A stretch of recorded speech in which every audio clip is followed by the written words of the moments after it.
وہ کون تھے جنہوں نے مسلم بن عقیل رضی اللہ عنہ کو کوفہ میں اپنے گھر میں پناہ دی، جس کی وجہ سے مسلم بن عقیل کے ساتھ ان کو بھی قتل کر دیا گیا؟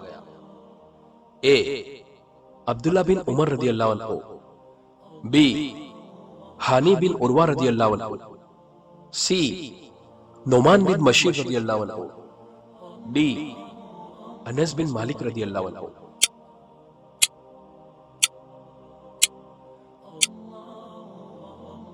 اور اس سوال کا صحیح جواب ہے بی ہانی بن عروہ رضی اللہ عنہ۔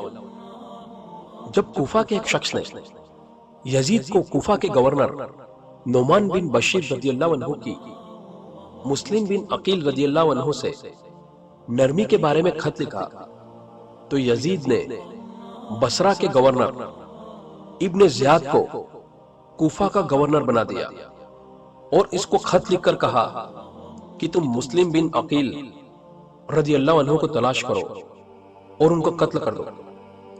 مسلم بن عقیل کو جب ابن زیاد کے آنے کی خبر ملی تو انہوں نے ہانی بن عروہ رضی اللہ عنہ کے گھر میں پناہ لی۔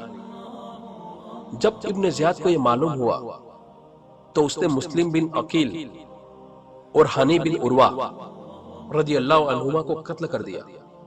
تاریخ ابن کثیر